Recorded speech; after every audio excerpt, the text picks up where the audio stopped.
जरा सोचिए इंतजार और प्रेम की एक ऐसी कहानी के बारे में जिसने सदियों से लोगों के दिलों को झकझोर कर रख दिया है। आज के इस विश्लेषण में हम हिंदी साहित्य की सबसे भावपूर्ण और अमर कृतियों में से एक नागमती खंड की गहराई में उतरने वाले हैं। ये इंसान की भावनाओं का और खास तौर पर किसी अपने से दूर जाने के दर्द का एक बेहद सजीव चित्रण है। अब मन में ये सवाल उठना लाजमी है कि आखिर नागमती का विरह वर्णन हिंदी साहित्य में इतना ज्यादा मशहूर क्यों है? ऐसा क्या खास है इस वियोग की कथा में जो आज इतने सालों बाद भी ये हमारे दिलों पर इतनी गहरी छाप छोड़ती है?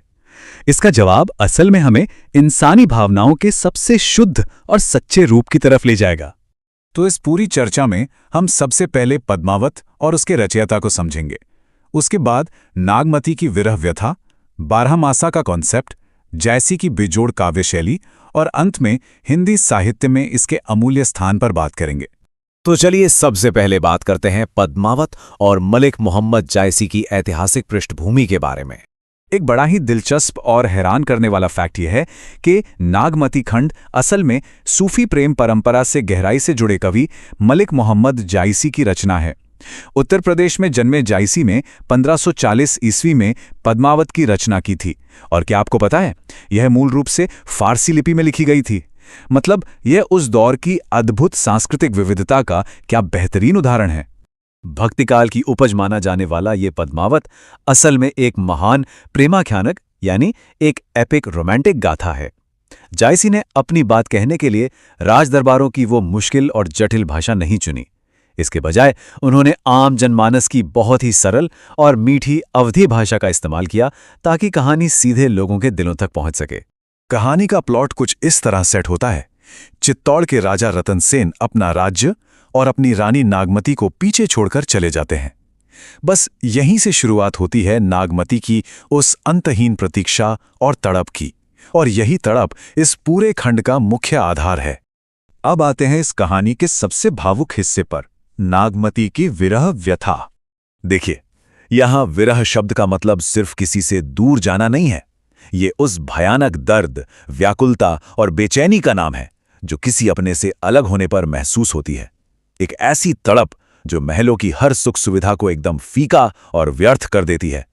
यही नागमती की कहानी की असली आत्मा है। यहां जायसी ने एक बड़ा गजब का साहित्यिक ट्विस्ट दिया है।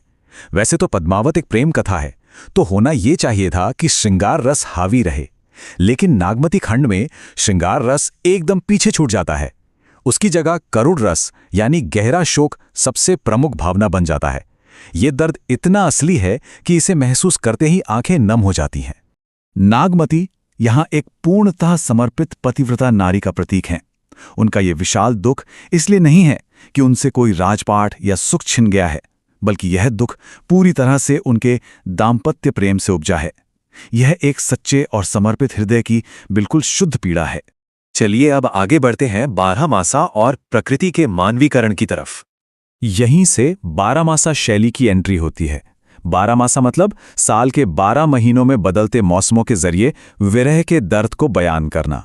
आप इसे नागमती के दुख का एक साहित्यिक कैलेंडर मान सकते हैं, जहां हर बदलता महीना अपने साथ तड़प की एक नई लहर लेकर आता है। इस कहानी में प्रकृति कोई खामोश बैकग्राउंड नहीं है, बिल्कुल नहीं। ये उद्दीपन का काम करती है, यानी नागमती के दर्द को और ज्यादा भड़काती है, लेकिन साथ ही ये एक सहचरी बनकर दुख में उनका साथ भी निभाती है। ऋतुओं का मानवीकरण इतनी खूबसूरती से किया गया है कि लगता है मानो खुद प्रकृति नागमती के साथ बैठकर रो रही हो। इस पूरे साल भर के चक्र में सबसे ज्यादा मार्मिक समय होता है वर्षा ऋतु का। काले बादलों का आसमान में घिरना, कड़कती बिजली और लगातार बरसता पानी, ये सब नागमती के अकेलेपन को पूरी तरह से असहनीय बना देता है। साहित्य में करुणा जगाने का इससे सशक्त तरीका शायद ही कोई हो। और इस सजीव चित्रण में पक्षियों का भी एक बहुत अहम रोल है। जब रानी अपने महल की ऊंची दीवारों के पीछे तड़प रही होती है, तब कोयल उनके इस दर्द की संदेशवाहक बनकर सामने आती है। कोयल की कूक मानो नागमती की व्यथा को बाहरी दुनिया तक पहुंचाने का एक बेहद मार्मिक और दर्द भरा प्रतीक है। आइए अब थोड़ा फोकस करते हैं जायसी की अद्भुत काव्य शैली और भाषा पर। अगर हम इसके तकनीकी शिल्प को डिकोड करें तो जायसी का काम कमाल का है। भाषा एकदम सरल अवधि है, छंद के रूप में दोहा चौपाई का प्रयोग हुआ है, जो इसे गाने लायक यानी गेय बनाता है। अलंकारों में उपमा का इतना सटीक इस्तेमाल हुआ है कि क्या कहने। और सबसे बड़ी बात, इतने गहरे दुख और तड़प के बावजूद इस पूरी रचना में एक अजीब सी मिठास, एक माधुर्य बना रहता है। इस विरह वर्णन की जो सबसे बड़ी ताकत है ना, वो है इसकी स्वाभाविकता। इसमें जरा सा भी दिखावा या बनावटीपन नहीं है। और इसका कारण यह है कि ये लोकगीत परंपरा से बहुत गहराई से प्रेरित है। इसी लोक संस्कृति ने इस रचना को राजाओं के महलों से निकालकर सीधे आम इंसान के दिलों में बसा दिया।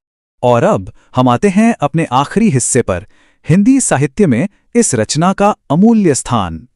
नागमती खंड कोई आम कविता नहीं है, इसे हिंदी साहित्य में विरह काव्य का सर्वोच्च शिखर माना जाता है।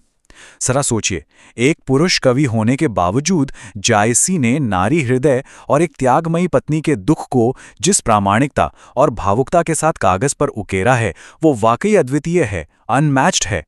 तो अंत में एक सवाल जो हम सबको जरूर सोचना चाहिए, 16वीं शताब्दी की एक रानी के इंतजार की यह कहानी आज इतने सदियों बाद भी वियोग के मानवीय अनुभव को इतनी सटीकता से कैसे बयां कर पाती है? शायद इसलिए क्योंकि समय बीत जाता है, राजपाट बदल जाते हैं, लेकिन एक टूटे हुए दिल की आवाज और तड़प हर दौर में बिल्कुल एक जैसी ही होती है। और यही विचार इस कहानी को हमेशा हमेशा के लिए अमर बना देता है।